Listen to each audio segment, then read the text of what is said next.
Assalamualaikum students and very good morning to all of you.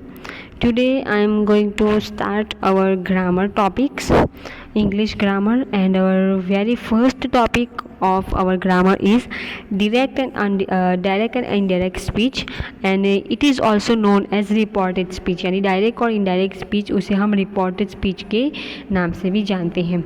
तो जो already आपके एक चैप्टर में भी आ गया था, मैंने आपको कहा था कि मैं आपको अलग से वो टॉपिक सिखाऊंगी. तो सबसे पहले स्टूडेंट्स हम देखेंगे डायरेक्ट स्पीच की डेफिनेशन कि डायरेक्ट स्पीच किसे कहते हैं. तो definition of direct speech describes when something is being repeated exactly as it was. और अगर हम दूसरे वर्ड में कहें कि the message of the speaker is conveyed और reported in his own words without any change, तो उसे डायरेक्ट स्पीच कहते हैं. मतलब क्या है स्टूडेंट्स कि अगर कोई पर्सन आके सीधे ही, यानी जो पर्सन हमें कुछ कहना चाहता है वो पर्सन सीधे आके हमें कुछ कहे अपने शब्दों में, वो सामने सामने फेस टू फेस आके हमसे कहे जो कुछ भी उसे कहना है, उसे हम डायरेक्ट स्पीच कहते हैं. क्योंकि वो पर्सन डायरेक्टली हमें आके जो वो कह रहा है. फॉर एग्जांपल कि क्लास में आके आपके टीचर आपको कहेंगे कि स्टैंड अप, या फिर कहेंगे कि tomorrow will be holiday.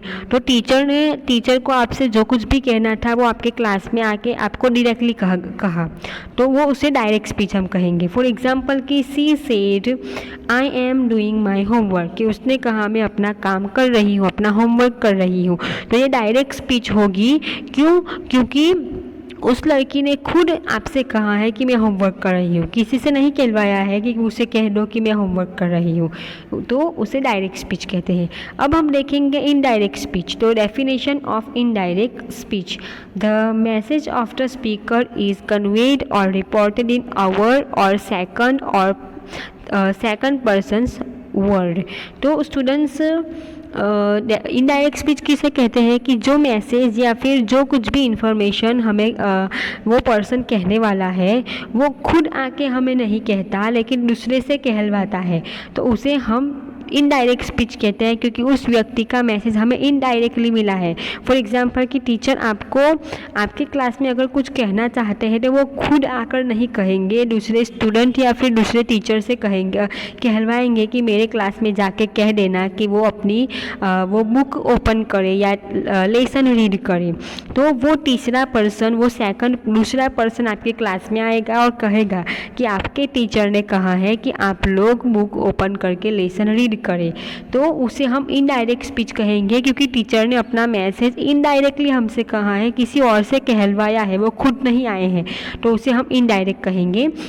For example she said that C was doing her homework, कि उसने कहा है कि वो अपना होमवर्क कर रही है. तो स्टूडेंट्स आप देखेंगे यहाँ पे इस सेंटेंस में इस जो डायरेक्ट स्पीच का सेंटेंस है उसमें और जो इनडायरेक्ट स्पीच का सेंटेंस है उसमें बहुत सारे डिफरेंस आ गए हैं. कैसे डिफरेंस आ गए हैं कि इसमें वो लड़की खुद कर रही है कि मैं अपना होमवर्क कर रही हूँ. जब वो दूसरे से कहलवाएगी यानी अपने मम्मी से कहती है तो क्या कहेगी, तो उसकी मम्मी आपसे आकर क्या कहेगी कि वो कह रही है कि वो अपना होमवर्क कर रही है. तो मैं अपना होमवर्क कर रही हूँ और वो अपना होमवर्क कर रही है, दोनों सेंटेंस चेंज हो जाएंगे. तो ये है इनडायरेक्ट स्पीच और डायरेक्ट स्पीच का डिफरेंस. अब हम स्टूडेंट्स देखेंगे पार्ट्स ऑफ डायरेक्ट स्पीच, यानी डायरेक्ट स्पीच जो है उसके पार्ट्स होते हैं, उस पार्ट को क्या कहते हैं. तो डायरेक्ट स्पीच का जो आगे का एग्जाम्पल था वही एग्जाम्पल हम लेंगे. She said to Nisha I am doing my homework. तो ये जो सी है ना वो इसे हम क्या कहेंगे, रिपोर्टर यानी रिपोर्ट करने वाला, बोलने वाला. तो सी बोल रही है यानी लड़की बोल रही है, उसे हम रिपोर्टर कहेंगे. फिर ये जो सेड है ना उसे हम रिपोर्टिंग वर्ब कहेंगे. और फिर ये जो निशा है वो उसे हम कहेंगे लिसनर.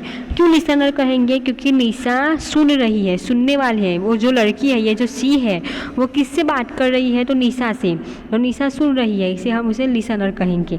और ये जो इन्वर्टेड कोमा के अंदर जो पूरा सेंटेंस है आई एम डूइंग माई होमवर्क, इस पूरे सेंटेंस को हम रिपोर्टेड स्पीच कहेंगे. क्या कहेंगे, रिपोर्टेड स्पीच. तो स्टूडेंट्स ये है हमारे डायरेक्ट स्पीच के पार्ट, यानी जो बोलने वाला है होता है उसे हम रिपोर्टर कहते हैं।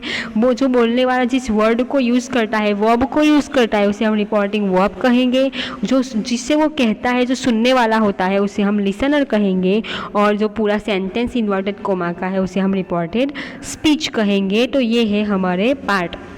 अब स्टूडेंट्स यहाँ से हमारे डायरेक्ट इनडायरेक्ट स्पीच के रूल्स स्टार्ट होते हैं। ये जितने भी स्टूडेंट्स मैं आपको रूल समझाऊंगी, हर एक रूल को आपको अच्छी तरह से समझना भी है और याद भी करना है, क्योंकि इसी के बेसिस पे आप किसी भी सेंटेंस को डायरेक्ट स्पीच में से इनडायरेक्ट में कन्वर्ट कर सकेंगे। तो लेट्स स्टार्ट।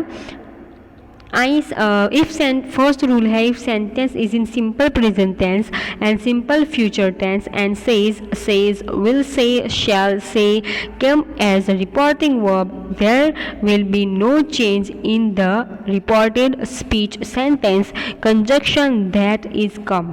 तो स्टूडेंट्स ये हमारा पहला रूल है जिसे मैं आपको इजीली समझाऊंगी कि अगर आपका सेंटेंस सिंपल प्रेजेंट टेंस में है, या कौन सा सेंटेंस, ये इन्वर्टेड कोमा का सेंटेंस, अगर आपका सेंटेंस सिंपल प्रेजेंट टेंस में या सिंपल फ्यूचर टेंस में हो और उसके साथ ये जो वर्ब यूज़ हुआ है वो भी प्रेजेंट में हो, यानी से, सेज, विल से, ऐसे वर्ब यहाँ पे आए हो, तो आपको ये जो सेंटेंस है हमारे इन्वर्टेड कोमा का सेंटेंस, उसे बिल्कुल भी चेंज नहीं करना है, जैसा है वैसे का वैसा रखना है। सिर्फ क्या करना है, ये दोनों के बीच में डेट लगाना है, कंजक्शन डेट, कंजक्शन जो दो सेंटेंस को जॉइंट करता है, तो कंजक्शन डेट लगाना है और ये जो इन्वर्टेड कोमा है उसे निकाल देना है।